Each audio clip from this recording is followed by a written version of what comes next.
So did you guys all hear about this? I know that many of our viewers have quite the staunch opinion. The NFL is making some changes. They'll be playing the song Lift Every Voice and Sing, also known as the Black National Anthem, before every Week 1 NFL game. They played this at some of the games last season, like this version with Alicia Keys. Take a look. Facing a rising sun of a new day begun. Let us march on till victory is won. There are also reports that they're going to have social justice messaging on fields and helmets. Some are applauding this move, like this person who tweeted, "I love it. I may start watching football just to hear it." Others disagree, like this person who said, "Stop watching the NFL. There is only one national anthem." In fact, I was reading our comments right before we started the show. And while some of you are celebrating it, DBL Nation, many are saying, even though they're for the movement, they feel like this is going, this isn't my words, but this is going too far and that it might backfire. What do you make of that? I think that there's a lot of people that look at sports and they just want that to be their decompression time, their time to not think about social justice, their time to not think about dynamics between men and women, not think about foreign policy, just sit back with some beers and watch the game. They are entitled to that opinion, but they have to understand that the people that are on the field, the people whose families are affected by social injustice, by violence, by poverty, whatever we're talking about, they are also have a place at this table. So again, I always say, and I want to beat the drum, both can be true. You can want to turn the game on and not hear about anything else, but we do turn the game on and see fighter jets fly over, and we see our flag and we hear a song played. So there is politics involved, whether we want to talk about it or not. But I definitely understand that there are both sides. There are people that want to see end racism on the field, and there are people that don't want to talk about racism from quarter 1 to quarter 4. I was going to go to Brandon, but you could hear my opinion first if you want. Here's the thing. I don't want to say this is a great thing and just move on. I want to have a conversation about that. That's why we have Brandon London here, because he played in an NFL. My thing here is, who is calling for this? Is it the NAACP? Is it the NFL's Players Union? We know, and I don't mean to drift off the subject here, that 10% of the people on Twitter write 90% of the things, right? Mm-hmm. But now the NFL is getting controlled by it. NBC's controlled by it, ABC. All the networks are controlled by this mob of people who call out and want things or want people canceled or off their network. People aren't making decisions based on how they're feeling or the network's feeling or the player union's feeling. I don't know how they're feeling because they haven't come out and spoke about it. So now we just have this national anthem that's put into place.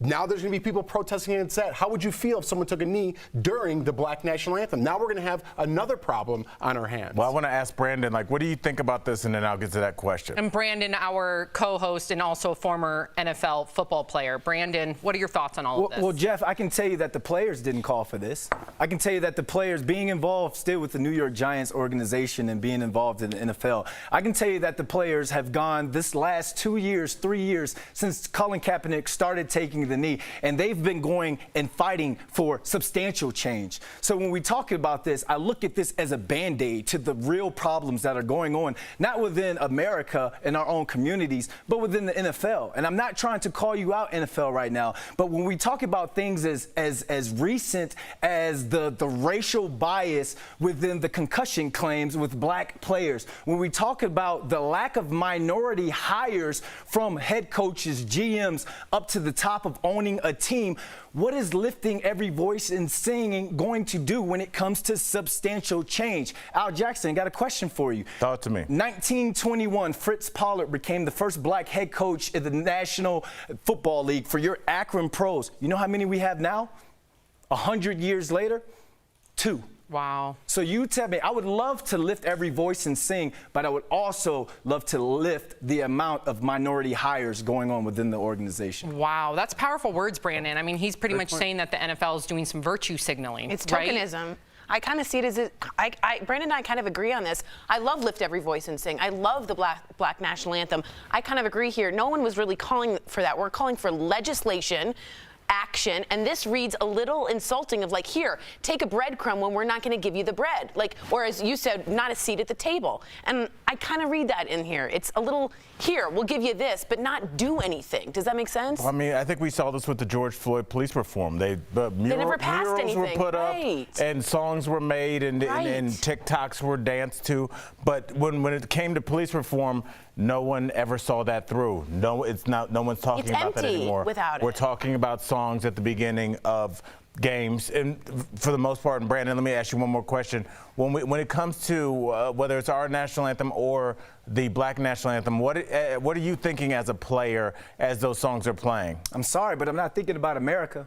I'm thinking about the opportunity to use a platform. I'm thinking about the opportunity to play the game that I've loved since I was a kid.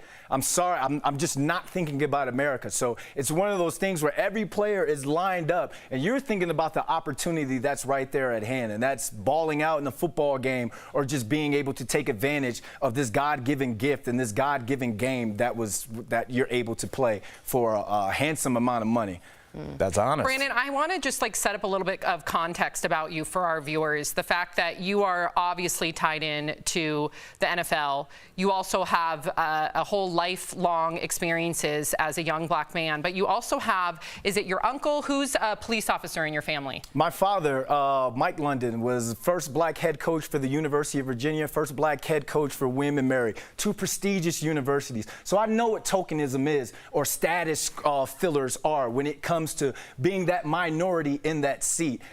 When it comes to the NFL, we just want true change, and real opportunity. Well, you mentioned the coach, but you also have police officers in your family too. I want our viewers to know that. You see things from multiple different experiences and perspectives, and I think that's important for our viewers to understand. Sam, when my mom was pregnant with me, my father was a Richmond police officer who had a gun pointed to his head. The trigger was pulled, the gun didn't go off. Wow. I wouldn't have my father if God didn't intervene right there. So I'm conflicted when it comes to Blue Lives Matter, Black Lives Matter. We stand for the flag in my family, but we also are fighting for real social change. Wow, that was I think very Brandon profound represents so many people in this country. It's not that easy. It's like, oh, this is who you are. There's layers to everything. Nuanced. There's layers Yes. to all of us. Wow. Well, that was Brilliant. really powerful. Thank you, Brandon, and really good conversation. I'm really proud I'm gonna that we keep can talking. have these conversations on our show. Thank you, Brandon. We'll be right back.